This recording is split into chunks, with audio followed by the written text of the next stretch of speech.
Bismillahirrahmanirrahim. Assalamualaikum warahmatullahi wabarakatuh. Waalaikumsalam warahmatullahi wabarakatuh. Gak pakai mic jadi harus agak keras ya. Iya. Alhamdulillahilladzi faddala bani adama bil ilmi wal amali ala jami'il alam. Wassalatu wassalamu ala sayyidil arabi wal ajami wa ala alihi wa sahbihi ya nabi'il ulumi wal hikami. Allahu ghayatuna wal ikhlasu mabda'una wal islahu sabiluna wal mahabbatu syiaruna. Nu'ahidullah ala sidqi wal ikhlasi wal yaqin. Amma ba'du. Pertama dan yang paling utama, marilah kita panjatkan puja beserta puji syukur kehadrat Allah Subhanahu wa taala. Salawat bertangkaikan salam semoga tetap tercurah limpahkan kepada baginda alam, yakni habibana wa nabiyana wa syafi'ina wa maulana Muhammadin Sallallahu alaihi wasallam. Sahabat pilar di sini cinta kepada Rasulullah? Cinta. Sangat cinta ya. Kita bersolawat dulu bersama-sama. Allahumma sholli wa sallim wa barik alaihi. Sallu alaihi. Hasbi rabbi jallallah. Ma fi qalbi ghairullah. Ala hadi sallallah. La ilaha illallah. Semuanya sama-sama bersalawat. Hasbi rabbi jallallah. Ma fi qalbi ghairullah. Ala hadi sallallah. La ilaha illallah. Dan juga sahabat pilah yang ana cintai karena Allah, tetap semangat dalam menuntut ilmu. Sekarang hari ini kita sedang menuntut ilmu, hadirkan hatinya bahwa Allah selalu bersama kita. Hari ini kita akan menjadi seorang muslimah yang akan mampu membangun sebuah peradaban Islam dan ucapkan nama Allah sebanyak-banyaknya dalam hati kita dengan sangat lembut. Allah selalu bersama kita dimanapun kita berada.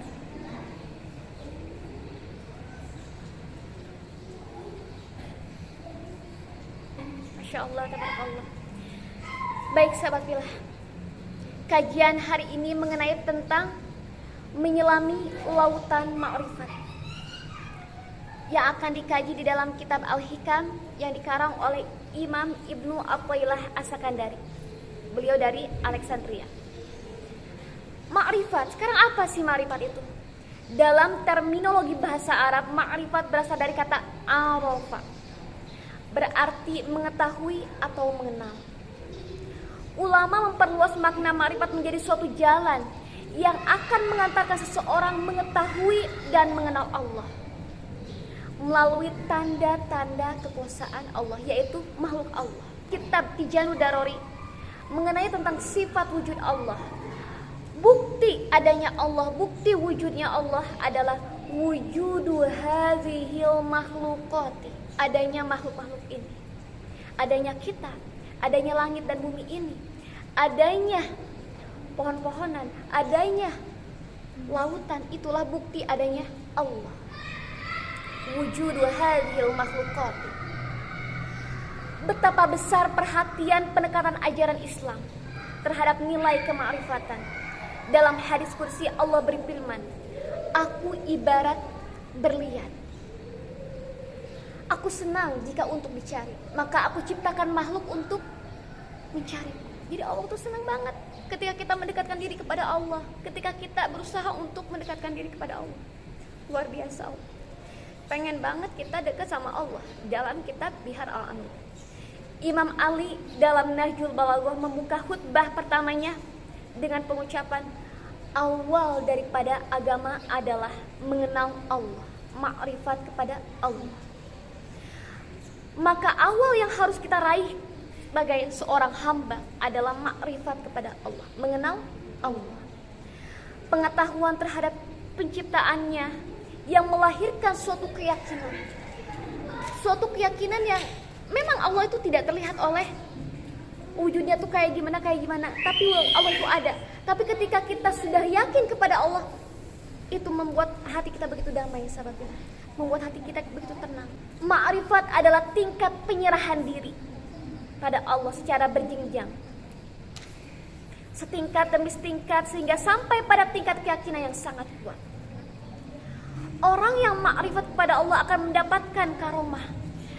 Ustadz Asmad Ali Latif mengatakan, karomah itu bukan berarti kita harus bisa berjalan di atas air, bukan berarti kita bisa terbang, tetapi karomah yang paling luar biasa adalah ketika kita mampu menjauhkan diri daripada hal-hal yang dibenci oleh Allah dan merasakan betapa kita mencintai Allah.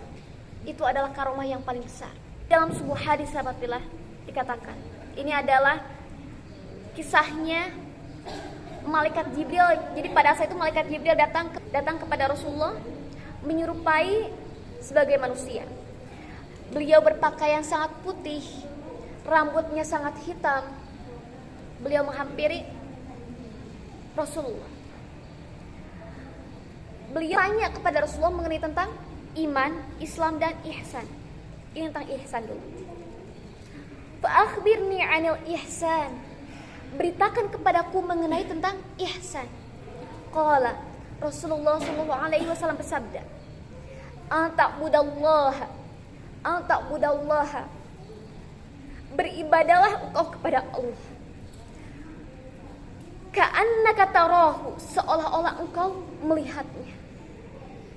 Fa illam takun tarahu, jika engkau tidak melihat Allah, fa inna yaraka, sesungguhnya dia Allah melihat kita. Allah selalu melihat kita dimanapun kita berada. Kalau kita sudah merasakan muraqabatullah yang sangat kuat, sahabat billah, kita tidak akan pernah mau melakukan suatu kemaksiatan, karena kita tahu Allah itu selalu bersama kita dimanapun kita berada. Dalam meraih ma'rifat, banyak hal yang harus kita pelajari. Sebenarnya di dalam kitab Al-Hikam banyak sekali tahapan-tahapan menuju cinta kepada Allah. Pada pembahasan selanjutnya kita akan mempelajari hal-hal yang membantu kita menuju ma'rifat kepada Allah. Selanjutnya adalah supaya kita terjauh daripada hal yang namanya sombong. Kita harus yakini bahwa sifat sombong bukanlah hak kita, bukan hak milik kita. Segala puji hanya milik Allah yang menguasai alam semesta ini. Pujian hanya milik Allah. Kita sebagai manusia tidak berhak memiliki sifat sombong sedikit pun. Tidak ada hak sedikit pun, sahabat billah. Dan lupa pada diri manusia menjadi sunatullah. Memang tidak kadang lupa, kita kadang melakukan suatu kemaksiatan, ya. Al-insanu mahalul khata' wan nisyan. Manusia itu tempatnya salah dan lupa. Jadi memang itu sunatullahnya, tetapi kita memiliki akal sehat untuk dapat menjauhi hal-hal yang menurut kita sudah tahu, oh kita nggak boleh berbuat maksiat, oh ini salah, berarti aku nggak boleh melakukan kemaksiatan tersebut. Karena itu kita sebagai manusia yang lemah, kita harus senantiasa memohon rahmat dan ampunan Allah. Apabila seorang telah melakukan kekhilafan dan tidak mau bertobat kepada Allah, maka dia adalah salah satu orang yang tidak mau mendapatkan rahmat Allah. Wala tayasu mir rahillah. Janganlah kita berputus asa daripada rahmat Allah. Orang yang berbangga diri terhadap amal perbuatannya, kurang pengharapan rahmat Allah tatkala terjadi kekhilafan pada dirinya. Gini contohnya. Malam kita qiyamul lail, lalu kita baca Al-Quran, bertilawah Al-Quran, kita bersedekah, berpuasa, berbuat baik kepada semua orang. Celetuk tiba-tiba dalam hati kita, kayaknya aku hari ini gak berbuat dosa, ya. Itu adalah blocking dari syaitan supaya kita tidak bertobat kepada Allah. Jadi hati-hati, walaupun kita sudah melakukan hal-hal kebaikan. Salah satunya ada contoh-contoh orang-orang yang sombong. Ada beberapa kisah tentang kesombongan makhluk Allah yang bisa kita ambil pelajarannya yang terdapat di dalam Al-Quran. Contohnya kisah Abu Lahab. Dalam surat Al-Lahab ayat 1-5. A'udzu billahi minasy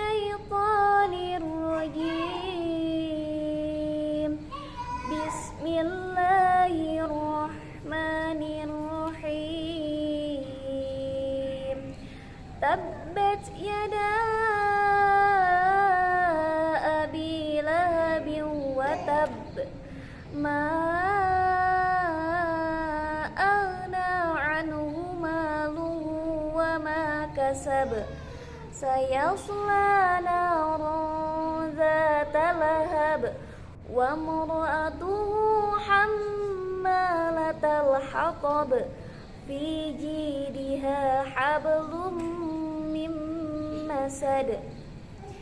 Binasalah kedua tangan Abu Lahab, dan benar-benar binasa dia. Tidaklah berguna baginya hartanya dan apa yang dia usahakan.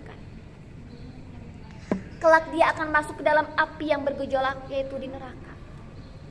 Dan begitu pula istrinya pembawa kayu bakar, penyebar fitnah. Di lehernya ada tali dari sabut yang terpintal. Jadi maksud ayat ini adalah, padahal beliau adalah orang yang dekat dengan Rasulullah, dekat dengan para sahabat, hidayah terbuka lebar dengannya di hadapan dia. Tapi dia tidak mau mengambil rahmat Allah. Dia tidak mau bertobat kepada Allah, dan dia tidak mau beriman kepada Allah dan Rasulnya. Inilah salah satu sifat sombongnya Abu Lahab. Contohnya lagi, sifat sombongnya Qarun. Di dalam surat Al-A'raf ayat 12 dan 13. A'udzu billahi minasy syaithanir rajim. Bismillahirrahmanirrahim.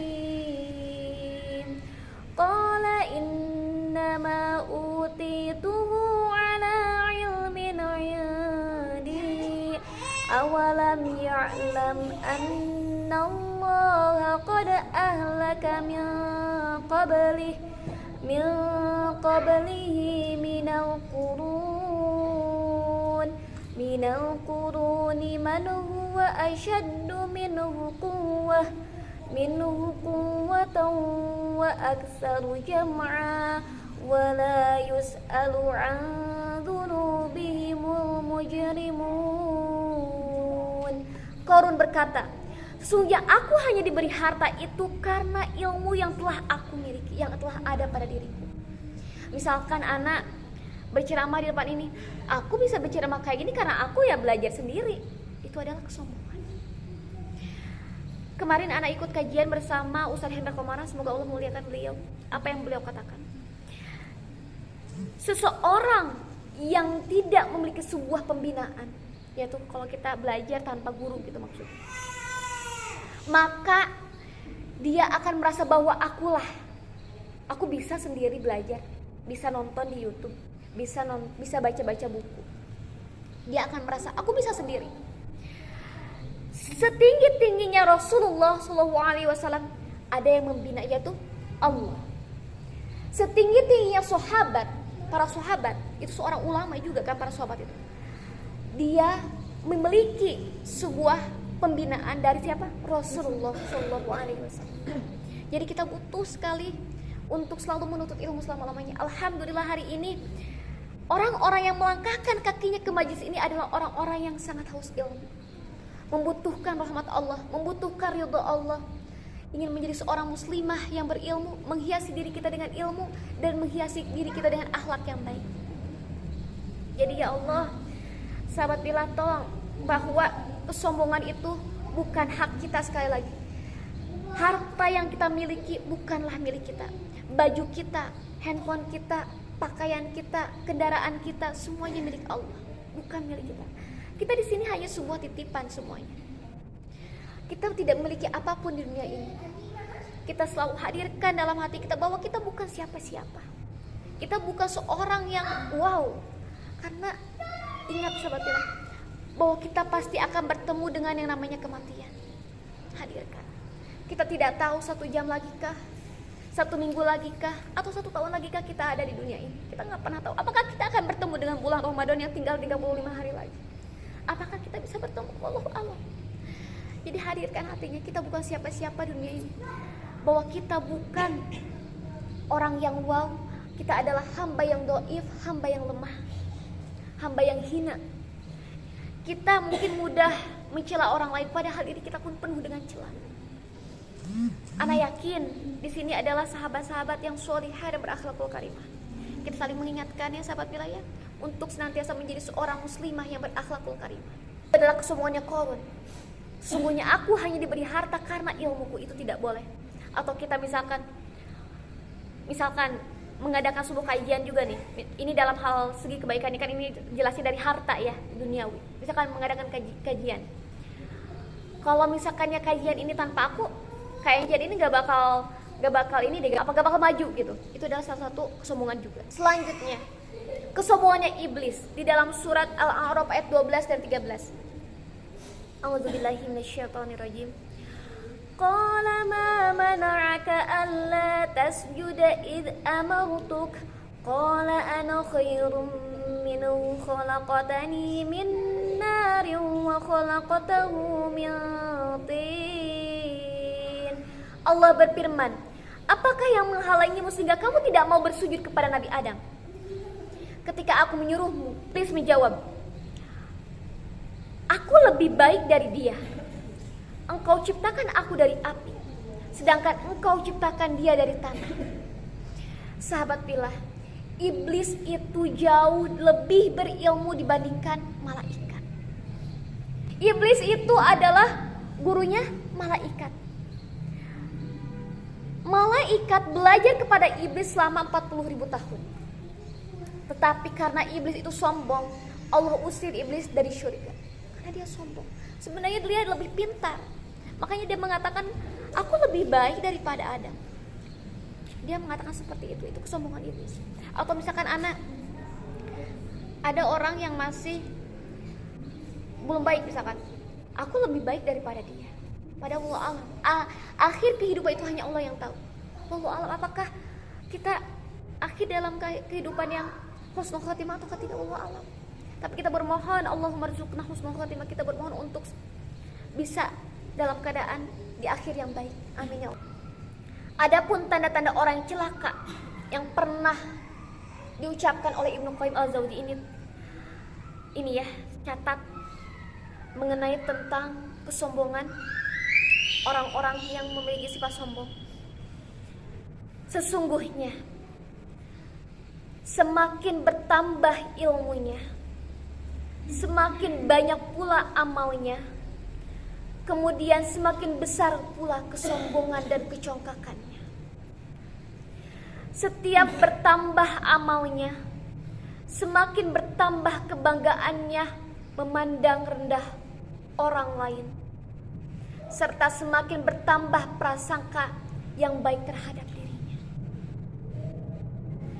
Semakin bertambah usianya, semakin bertambah rakus rakah pada dunia.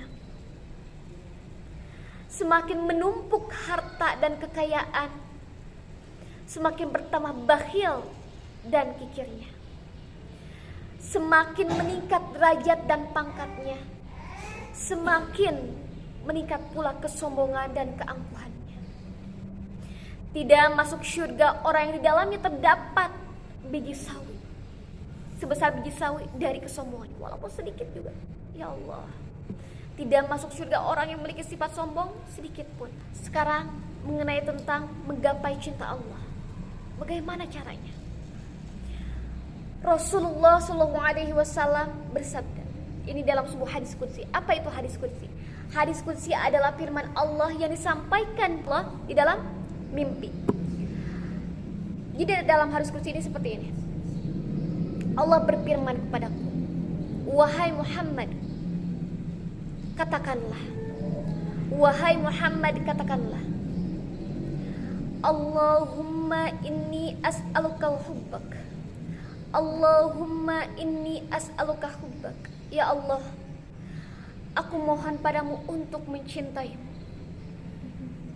wa hubba ma yuhibbuk, dan cinta orang yang mencintaimu, wal amal alladhi yuballighuni hubbak, amalan yang mengantarkan aku untuk menggapai cintamu.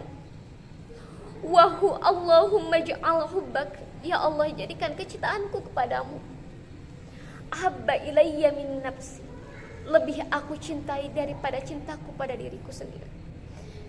Ini diulangi ya sahabat bila, kalau bahasa sederhananya, ya Allah, aku bermohon kepadamu untuk mencintaimu, mencintai siapa saja yang mencintaimu, dan mencintai sesuatu yang mendatangkan aku untuk mencintaimu. Kita amalkan doa ini, karena sahabat pilih, dengan mencintai Allah itu membuat kita sangat bahagia, Walaupun kita misalkan banyak masalah, walaupun ada orang yang mengejek kita, ada yang mencela kita, ada yang nyinyirin kita, kita nggak akan pernah sakit hati. Karena satu-satunya yang kita cinta cuma Allah, yang kita harapkan cuma Allah, bukan siapa-siapa lagi, hanya Allah. Sekali lagi ya, kita ulangi doanya. Coba angkat tangannya ya. Bismillahirrahmanirrahim. Allahumma inni as'aluka hubbak wa hubba man yuhibbuk wal amal alladhi yuballighuni hubbak. Allahumma ij'al hubbak ahabba ilayya min nafsi. Kalian ulangi di dalam hati aja yang ini ya. Ya Allah, aku mohon padamu untuk mencintaimu. Mencintai siapa saja yang mencintaimu. Dan mencintai sesuatu yang mendatangkan aku untuk mencintaimu.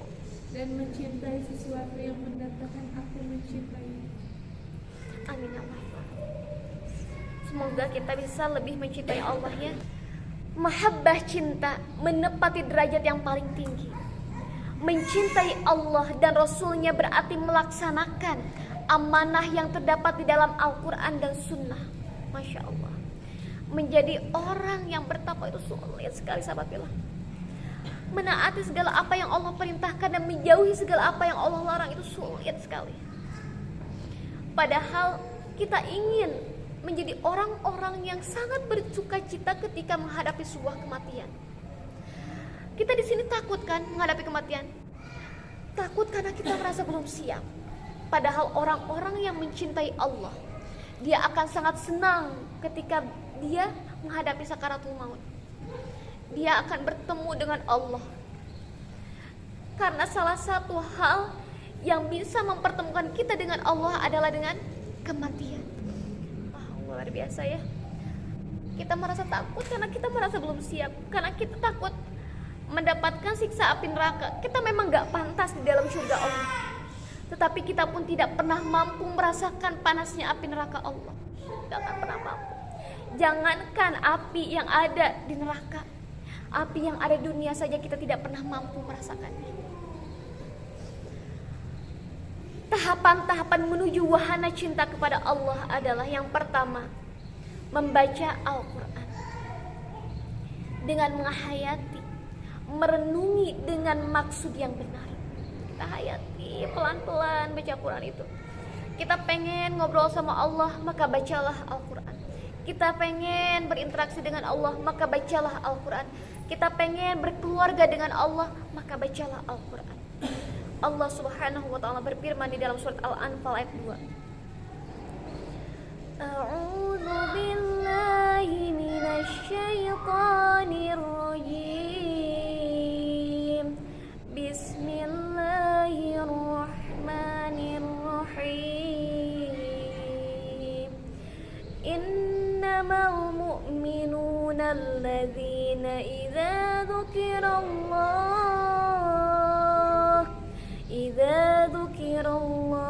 wajilat qulubuhum wa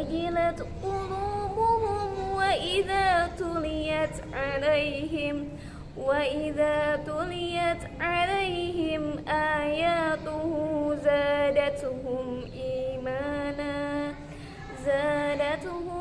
imana wa ala rabbihim yatawakkalun. Sesungguhnya orang-orang yang beriman ialah mereka yang bila disebut nama Allah, gemetarlah hati mereka. Dan apabila dibacakan ayat-ayatnya, maka bertambah keimanan mereka karenanya. Dan kepada Tuhanlah mereka bertawakal. Di dalam tafsir Jalalain dikatakan, sesungguhnya orang-orang beriman itu yang sempurna keimanannya adalah mereka yang apabila disebut nama Allah, yaitu ancaman-ancaman Allah, kita takut merasakan panasnya api neraka ya. Kita gak akan pernah mampu merasakan panasnya api neraka. Gak akan pernah mampu. Gemetarlah karena takut. hati mereka, dan apabila dibacakan kepada mereka ayat-ayatnya, bertambahlah keimanan mereka, yakni kepercayaan mereka kepada Allah dan keyakinan mereka kepada Allah. Dan kepada Tuhanlah mereka bertawakal, itu kepada Allah, bukan kepada selain Allah kita bertawakal. Kalau kita bertawakal kepada manusia atau kepada makhluk atau kepada harta, maka timbullah suatu hal yang mengecewakan kita. Misal kita, contohnya aja, seorang istri yang terlalu berharap kepada suaminya, maka timbullah rasa kecewa. Karena suami juga adalah duniawi. Harta kita, misalkan kita punya handphone kita hilang, atau dompet kita hilang, kita sampai nangis kejar-kejar. Padahal kalau misalkannya kita sudah berharap kepada Allah, bertawakal kepada Allah, kita gak akan pernah rasa kecewa. Karena kita yakin itu adalah milik Allah, bukan punya kita semuanya. Semuanya kita pasrahkan kepada Allah, bertawakal bukan kepada harta kekayaan kita. Apapun yang ada di dunia ini berpotensi membuat kita kecewa, karena bersifat duniawi. Hanya Allah yang tidak pernah membuat kita kecewa. Yang kedua adalah taqarrub ilallah. Ini wahana untuk meraih cinta Allah melalui ibadah-ibadah fardu, melalui ibadah-ibadah sunnah. Mereka yang mencintai Allah, dia akan melaksanakan ibadah fardu dengan sempurna. Dan mereka yang dicintai oleh Allah, dia akan menambah ibadahnya dengan ibadah-ibadah sunnah, dengan sholat tahajud misalkan. Melaksanakan ibadah fardu secara sempurna itu kayak gimana sahabat? Allah Subhanahu wa taala berfirman di dalam surat Al-Ankabut ayat 45. A'udzubillahi minasyaitonirrajim. Wa aqimis shalah innas sholata tanha 'anil fahsya'i wal munkar. Dan kerjakanlah sholat, karena sholat mencegah dari segala perbuatan keji dan munkar. Realitanya banyak orang yang sholat, banyak orang yang melaksanakan sholat tetapi masih melakukan suatu kemaksiatan. Maksiat jalan, sholat pun jalan. Sholat jalan, maksiat jalan gitu. Kenapa bisa demikian? Karena mungkin melaksanakan sholat itu karena menggugurkan kewajiban aja. Mungkin awalnya kita ringan, aku belum sholat, pas waktu sholat udah aja gitu. Gak ada greget kayak gimana, gak ada penghayatan hati dekat sama Allah tuh kayak gimana. Biasa aja ketika udah sholat itu. Mungkin awalnya ringrang, karena awalnya ringrang itu karena belum menggugurkan kewajibannya ini, bukan karena mau menghadap Allah. Aku senang hari ini, sekarang aku mau menghadap Allah. Gak ada greget kayak gitu. Sahabat bilang Masya Allah, dalam sholat itu luar biasa. Contohnya aja di sini mungkin ada yang pakai Allahumma baik ini, ada yang menggunakan Allahumma baik ini, nggak ada. Ada yang menggunakan Allah Akbar kabiro ya. Di sini mungkin kebanyakan Allah Akbar kabiro kali. Ya. Di dalam kitab Al-Azkar itu doa iftitah dari yang paling pendek sampai yang paling panjang itu ada. Di dalam Allahu Akbar kabiro itu, inni wajjahtu wajhiya lilladzi fataras samawati wal ardh. Kuhadapkan hatiku, jiwaku kepada zat Allah yang menguasai alam, yang menguasai langit dan bumi. Inni wajjahtu wajhiya lilladzi fataras samawati wal ardh. Kuhadapkan wajahku, hatiku kepada zat Allah yang menguasai langit dan bumi. Kita hayat, ya Allah, aku menghadap kepadamu ya Rabb. Kita bersih-bersih dulu, kita hayati ketika kita wudu. Lalu bagaimana agar sholat kita mencegah dari segala perbuatan keji dan munkar? Yaitu dengan khusyuk dalam sholat. Khusyuk dalam sholat itu kayak gimana sih? Yang pertama adalah perbaiki toharoh atau wudu yang baik. Karena wudu yang baik akan membuahkan sholat yang baik, dan sholat yang baik akan membuahkan akhlak yang baik. Kita hayati ketika kita wudu, ya Allah, ampunilah segala dosa-dosa tanganku. Mungkin tanganku pernah berbuat maksiat, lalu kita berkumur-kumur, ya Allah, ampunilah lisan ini. Mungkin aku pernah mencela orang lain, mungkin aku pernah berghibah. Kita berkumur-kumur, kita usap wajah kita, ya Allah, maafkan wajah ini yang penuh dengan kemunafikan. Maafkan wajah ini yang selalu menampakkan suatu kebaikan-kebaikan padahal diriku penuh dengan celah, padahal diriku penuh dengan kemaksiatan. Kita hayati dalam wudhu kita, karena wudhu yang baik itu dapat menggugurkan dosa-dosa kita. Selanjutnya ketika kita sholat, hadirkan hati kita bahwa Allah jauh lebih dekat daripada urat nadi kita. Allah jauh lebih dekat. Jadi connectingin dulu, kita misalkan Allah Akbar, kita lagi sholat nih, kita connectingin dulu, hadirkan hatinya, pegang urat nadi kita. Allah jauh lebih dekat daripada urat nadi kita. Allah jauh lebih dekat daripada urat nadi kita. Diam dulu, kita akan menghadap Allah. Minimal kita ingat sama Allah itu ketika kita sholat. Mungkin ketika beraktivitas, ketika melaksanakan pekerjaan-pekerjaan yang lain, kita nggak ingat sama Allah, kita lalai kepada Allah. Minimal dalam sholat aja kita, wallahu alam, kita ingat gak sih sama Allah? Nggak, kadang terhitung nggak ingat sama Allah itu kapan aja. Mungkin di sini kita di majlis ingat sama Allah, tapi nanti ketika keluar dari majlis, apakah kita bisa tetap ingat kepada Allah? Ya Rabb, Allah itu selalu mengharapkan kita untuk bertobat kepada Allah. Kita hadirkan hatinya, Allah jauh lebih dekat daripada urat nadi kita. Lalu di dalam surat Al-Fatihah itu luar biasa sekali sahabat kita. A'udzubillahi minasyaitonirrajim. Bismillahirrahmanirrahim. Jadi yang ketiga itu agar kita khusyuk dalam sholat adalah memahami akan bacaan sholat kita. Kita pahami. Jadi yang belum hafal dihafalkan ya. Tapi Ana pernah bertanya kepada, untuk sementara mungkin, Ana pernah bertanya kepada guru Ana, Ustadz Imam, Ustadz, waktu di pesantren gitu ya, Ustadz, Ana tuh belum hafal bacaan sholat, Ana keseluruhannya belum hafal. Kalau Ana berimprovisasi dalam sholat Ana, misal berimprovisasi itu adalah berkata-kata gitu dalam hati itu. Misalkan kita baca sholat apa, kita berkata-kata dalam hati kita, ya Rob, Engkaulah yang selalu memberikan aku kenikmatan, Engkau selalu membuat aku bahagia, Engkau yang selalu memberikan aku rezeki. Kita hayati dalam hati kita seperti itu. Bagaimana Ustadz? Itu bagus. Tetapi lebih bagus lagi kita memahaminya. Jadi untuk sementara mungkin tata-tata yang di sini belum hafal, misalkan bisa seperti itu dulu praktekannya, sambil menghafalkan bacaan-bacaan sholat lain. Di dalam surat Al-Fatihah, Alhamdulillahi Rabbil Alamin. Segala puji bagimu ya Allah, yang menguasai alam semesta. Segala puji bagimu ya Allah, segala puji hanya milikmu ya Allah. Alam semesta ini adalah milikmu ya Rob. Harta kekayaan yang aku miliki adalah milikmu ya Rob. Kita hayati ya Rob. Aku tidak pantas memiliki sifat sombong sedikit pun ya Allah. Aku tidak pantas ya Allah. Kita hayati dalam hati kita. Alhamdulillah, amin. Ar-Rahmanir-Rahim. Engkaulah yang maha pengasih dan maha penyayang ya Rob. Engkaulah yang maha pengasih lagi maha penyayang.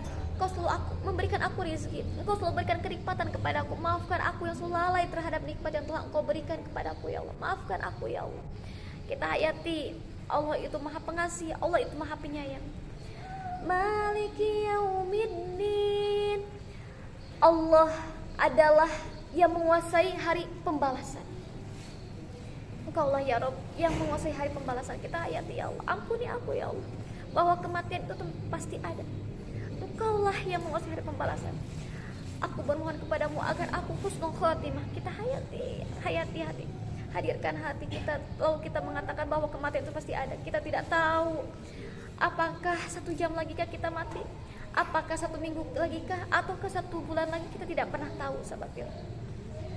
Iyyaka na'budu wa iyyaka nasta'in. Hanya kepada Engkaulah kami menyembah, dan hanya kepada Engkaulah kami bermohon pertolongan. Kita bertawakal kepada Allah, kita berharap hanya kepada Allah. Kita menghayati iyyaka na'budu wa iyyaka nasta'in ya Rabb. Hanya kepada Engkaulah kami menyembah, hanya kepada Engkaulah kami bermohon pertolongan. Kita hayati iyyaka na'budu wa iyyaka nasta'in.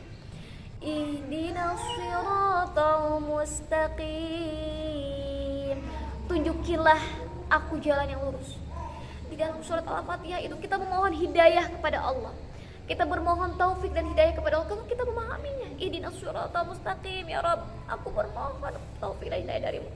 Aku sering tersesat, aku sering lalai, aku sering sombong, Aku sering melakukan kemaksiatan ya Rob. Ihdinas siratal mustaqim, tunjukilah aku jalan yang lurus. Kita menghayati hal tersebut. Siratal ladzina an'amta 'alaihim ghairil maghdubi 'alaihim waladdallin, yaitu jalan orang-orang yang engkau beri nikmat, bukan jalan orang-orang yang engkau murkai, bukan pula jalan orang-orang yang sesat. Kita menghayati, kita hayati ya sahabat bilang. Kita bermohon taufik dan hidayah kepada Allah. Lalu di antara dua sujud itu ada doa, Rabbil firli, ampuni aku, warhamni, sayangi aku, wajburni, tutuplah aibku, warfa'ni, tinggikanlah derajatku, warzuqni, berikanlah aku rezeki, wahdini, berikanlah aku hidayah, wa'afini, sehatkanlah aku, wa'fu anni, maafkan aku. Itu dalam sholat luar biasa ya sahabat film. Di dalam sholat itu luar biasa, dan hal-hal yang bisa mendekatkan diri kita kepada Allah. Sama walaupun Al-Fakir sendiri belum sempurna ketaatannya kepada Allah, tapi anak ingin bersama-sama bersama para sahabat pillah untuk menjadi seorang muslimah yang bertakwa dan berakhlakul karimah. Jadi mendekatkan diri kepada Allah itu dengan sholat tahajud, sahabat pillah. Taqarrub ila Allah ya tadi. Untuk taqarrub ila Allah itu dengan sholat tahajud, sholat sunnah. Allah Subhanahu wa taala berfirman dalam Al-Qur'an, Allah berfirman agar kita menambah ibadah-ibadah sunnah dengan sholat tahajud. A'udzubillahi minasyaitonirrajim. Wa minal laili fatahajjad bihi nafilatan lak asa an yab'atsaka rabbuka maqaman mahmuda. Dan pada sebagian malam hari bersembahyanglah, tahajudlah kamu sebagai suatu ibadah tambahan bagimu. Mudah-mudahan Tuhanmu mengangkat kamu ke tempat yang terpuji. Jadi kita tambah ibadah-ibadah kita dengan ibadah-ibadah sunnah, yaitu bertahajud. Al-Alamah Imam Ibnu Qayyim rahimahullah mengatakan, cobalah renungkan bagaimana Allah membalas sholat malam yang mereka lakukan secara sembunyi dengan balasan yang Dia sembunyikan juga, yakni yang tidak diketahui oleh setiap jiwa.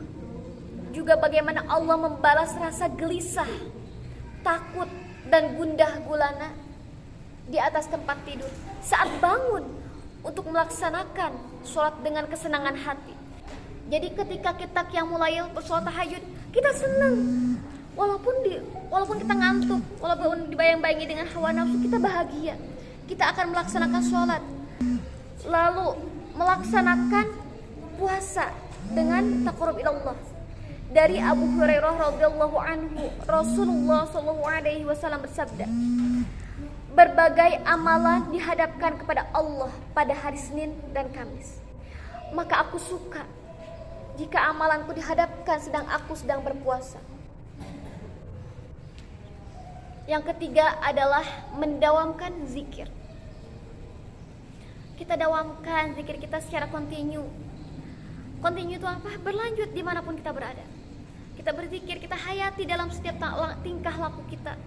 Lagi tidur, lagi jalan, lagi di majlis, dimanapun kita berada, kita hayati bahwa Allah lah yang telah memberikan kenikmatan ini.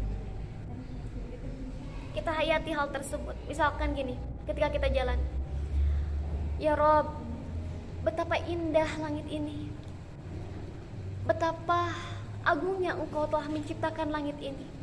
Ketika kita mau tidur, kita tidur di tempat yang sangat empuk, yaitu kasurnya empuk banget, terus kita pakai bed cover. Kita berkata, ya Allah, betapa nyamannya aku tidur. Belum tentu saudara-saudara kita yang ada di Palestina, belum tentu saudara-saudara kita yang ada di Myanmar, mereka merasakan apa yang aku rasakan. Mereka tidur seadanya, mereka makan seadanya, bahkan mereka hanya memakan rumput-rumputan saja. Tidak seperti kita di hadapan kita selalu makanan-makanan yang enak. Kita sangat mudah untuk memakan nasi, memakan daging ayam, itu kan mudah kita makan itu. Subhanahu wa ta'ala berfirman di dalam surat Al-Ahzab ayat 35. A'udzu billahi minasy syaithanir rajim.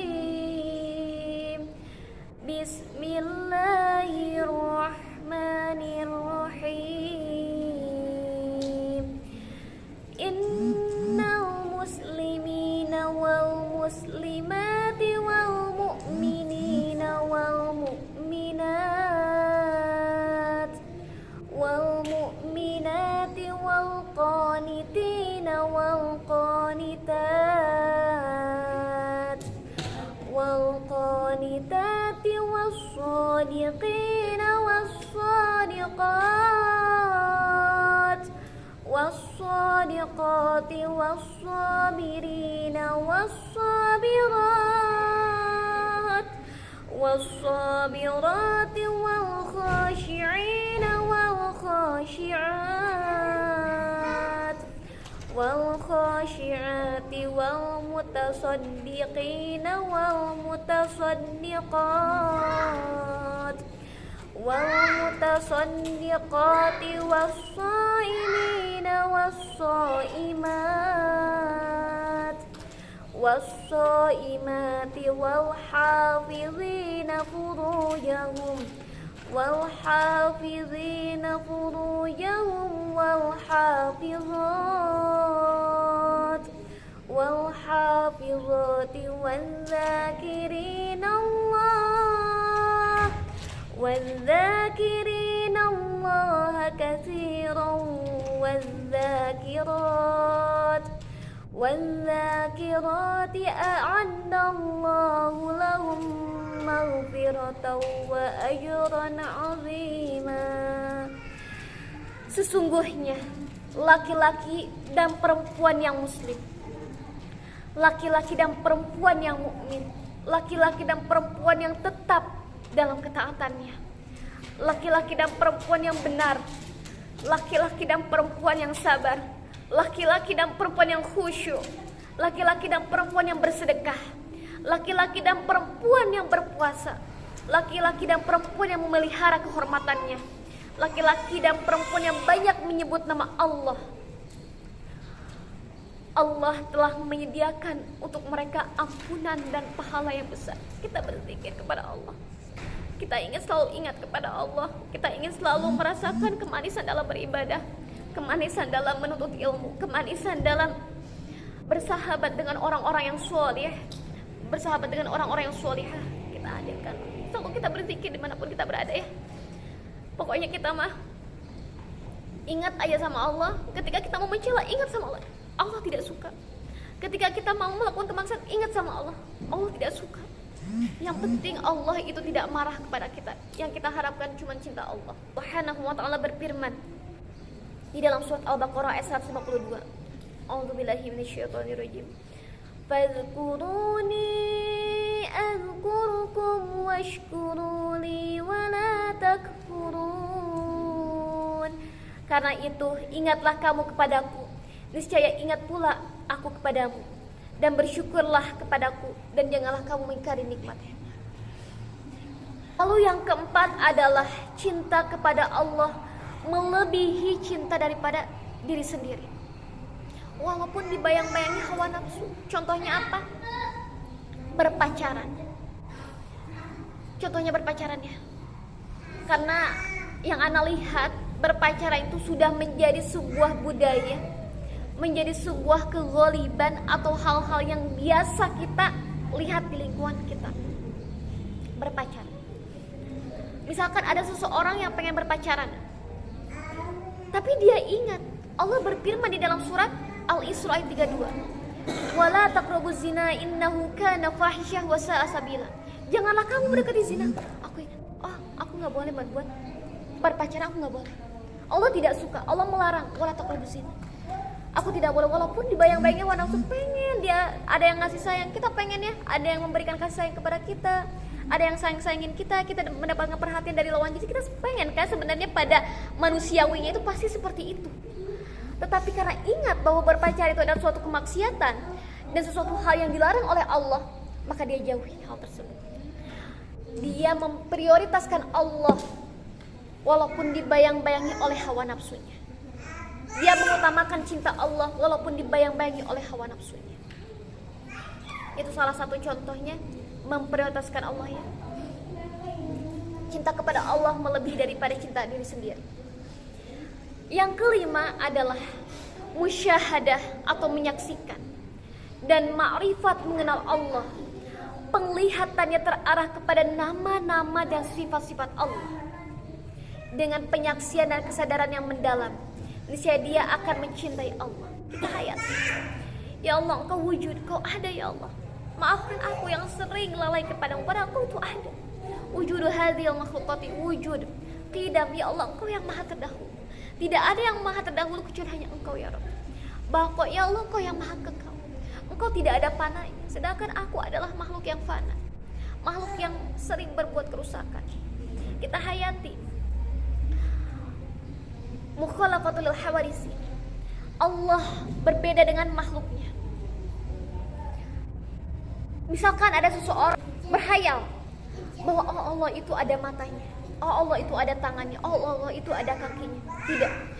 Allah itu mukhalafatul hawadisi. Allah berbeda dengan sesuatu yang baru. Allah tidak sama seperti kita makhluknya. Allah berbeda dengan apapun yang ada di dunia ini. Allah berbeda.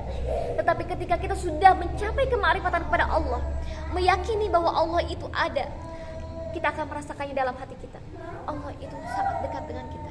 Kita akan menghayatinya dengan keyakinan yang sangat benar. Qiyamu binafsihi. Allah itu maha berdiri sendiri. Allah tidak membutuhkan tempat. Kita sebagai makhluk membutuhkan tempat. Kita butuh tempat tinggal. Kita butuh sesuatu. Kita ini adalah makhluk yang sangat membutuhkan sesuatu. Tetapi Allah tidak membutuhkan tempat tinggal. Allah itu maha berdiri sendiri. Wahdaniyah. Allah itu maha satu. Wahdaniyah fi zati. Allah maha satu terhadap zatnya. Tidak ada yang sama dengan Allah. Wahdaniyah fil af'ali.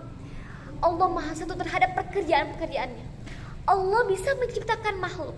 Allah bisa menciptakan manusia karena Allah itu wahdaniyah fil af'ali. Dia bisa menciptakan manusia. Tapi kita sebagai makhluknya tidak bisa menciptakan manusia, tapi hanya Allah yang bisa menciptakan manusia. Wahdaniyah fi sifati. Allah maha satu terhadap sifatnya. Allah memiliki sifat basar. Penglihatan kita juga memiliki sifat basar, tapi basarnya kita hanya bisa melihat ruang lingkup ini aja. Tetapi Allah, basarnya Allah, dari mulai yang paling kecil sampai yang paling besar, Allah maha mengetahui dan Allah maha melihat. Allah itu memiliki sifat sama. Allah maha mendengar. Mendengarnya Allah dari yang paling kecil di dalam hati kita. Allah mendengar isi hati kita. Wah, apalagi yang paling besar suaranya. Allah maha mendengar. Kita sebagai makhluk yang memiliki sifat sama juga, sifat mendengar. Pendengaran kita cuma di sini aja. Misalkan gini, ada yang manggil, Hana, di sini ada air yang bergemuruh kenceng banget. Hana, kita nggak bisa dengar. Karena itu kita sebagai makhluk yang dhaif, sebagai makhluk yang sangat lemah. Jadi ingat sahabat fillah, kita tidak berhak memiliki sifat sombong sedikit pun. Itu bukan hak kita. Hak kita adalah sebagai seorang makhluk yang sangat hina, yang begitu banyak celaknya, yang begitu banyak melakukan suatu kemaksiatan. Hadirkan hati itu. Selanjutnya, nama-nama yang disebut Allah dengan penyaksian dan kesadaran yang mendalam kita hayati. Kita hayati bahwa Allah wujud, qidam baqu mukhalafatul hawadits qiyamu bi nafsihi, wahdaniyah, qudrah iradat, ilmu hayya. Allah maha segalanya ya Rabb. Allah yang maha mengetahui ilmu. Kita sebagai seorang makhluk memang diberi ilmu, tapi ilmu yang kita miliki hanya setetes saja. Dari luasnya lautan ilmu, itu milik Allah semua. Jadi ingat, sekali lagi, buat apa sih kita untuk berbuat sombong? Itu bukan hak kita. Dari segi ilmu, kita nggak punya apa-apa, cuma dikasih satu tetes aja. Dari segi harta, dunia ini adalah milik Allah, kita tidak memiliki apapun. Dari segi kecantikan, wajah ini adalah milik Allah, bukan milik kita. Jadi apa yang harus kita sombongkan? Yang keenam adalah ketertundukan hati. Ketertundukan hati pada Allah inilah yang disebut dengan khusyuk. Kita menghadirkan hati kita. Ketertundukan hati pada Allah, inilah yang disebut dengan khusyuk. Kita menghadirkan hati kita. Tetapi ketertundukan hati kita ini, kita khusyuk dalam setiap aspek kehidupan ini. Tadi sudah disebutkan, Ketika kita berjalan, melihat langit yang sangat indah, melihat pelangi, melihat sungai, kita hayati, ya Rob, Engkau begitu luar biasa. Engkau menciptakan alam ini, Engkau menciptakan langit ini, Engkau menciptakan lautan ini begitu luar biasanya. Ya Rob, maafkan aku yang sering berbuat sombong. Ternyata apapun yang ada di dunia ini adalah milikmu. Ternyata apapun yang ada di dunia ini adalah ciptaan. Ini adalah kekuasaan ya Allah. Allah Subhanahu wa taala berfirman di dalam surat Al-Baqarah ayat 45. A'udzu billahi minasy syaithanir rajim. Bismillahirrahmanirrahim. Wasta'inu bis-sabri was-salah wa innaha lakabiratun illa 'alal khashi'in. Jadikan sabar dan sholat sebagai penolong, dan sesungguhnya yang demikian itu sungguh berat, kecuali bagi mereka orang-orang yang khusyuk. Berat banget melaksanakan ibadah itu. Berat banget ketika melaksanakan sholat tahajud.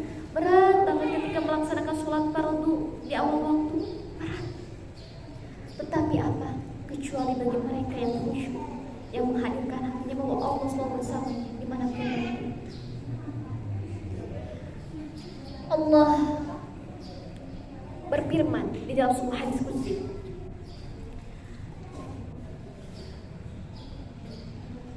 yanzilu rabbuna tabaraka wa ta'ala kulla lailatin ila as-sama'id dunya hina yabqa sulusal lailil akhir fayaqulu may yad'uni fastajib lahu wa may yas'aluni fa'utiyahu wa may yastaghfiruni faghfir lahu. Rob kita turun ke langit dunia pada setiap malam, yaitu ketika sepertiga malam terakhir. Allah berfirman, barang siapa yang berdoa kepadaku akan aku kabulkan. Barang siapa yang meminta kepadaku maka akan aku penuhi. Dan barang siapa yang mohon ampun kepadaku maka akan aku ampuni. Rawahu Bukhari dan Muslim. Untuk berkhawat dengan Allah itu dengan qiyamul lail ya. Kita sholat tahajud, menghayati bahwa Allah itu, kita berdoa dengan Allah. Gak ada siapapun yang tahu ketika kita sholat. Itu adalah ibadah yang paling ikhlas, karena gak ada siapapun yang tahu. Tidak ada rianya, tidak ada sombongnya. Kepada siapa yang sombong? Karena kita sholat itu sendirian, berdoa dengan Allah, berkhawat dengan Allah. Lalu yang ketujuh adalah berkumpul dengan orang-orang yang mencintai Allah, berkumpul dengan orang-orang yang sholihah, berkumpul dengan sahabat-sahabat yang sholihah. Maka ia pun Allah akan mencintai kita. Ketika kita berteman dengan orang-orang yang sholih, berteman dengan orang-orang yang sholihah, maka dia akan mendoakan kita dengan hal-hal yang baik, mendoakan tentang kebaikan-kebaikan untuk kita. Dawatul mar'il muslim li akhihi bi zuhril ghaib mustajabatun 'inda ra'sihi malakun muwakkalu kullama da'a li akhihi bi khairin qala al malaku muwakkalu bihi amina walaka bimisli.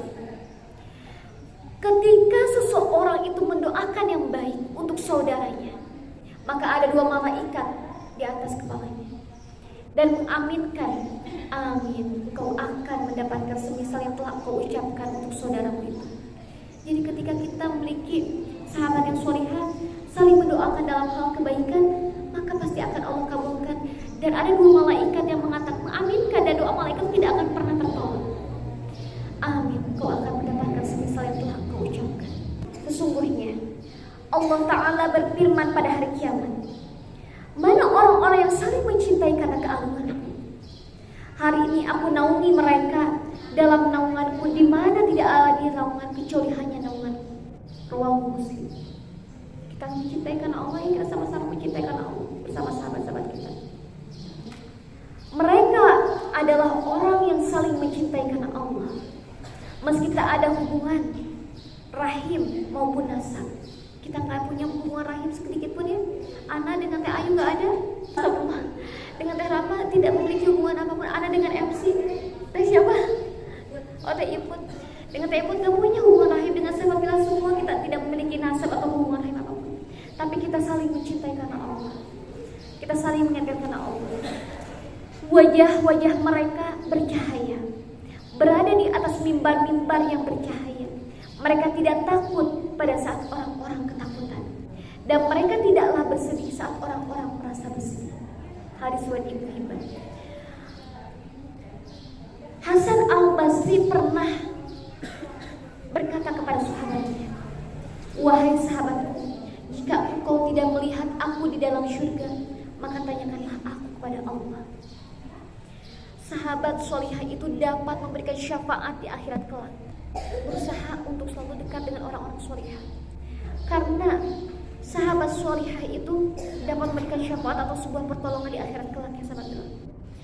Dekatkan dengan orang-orang yang solih, dekatkan dengan orang-orang yang solihah, dengan para alim ulama, dengan guru-guru kita, karena di situ kita mendapatkan sebuah pembinaan untuk dekat dengan Allah. Bismillah.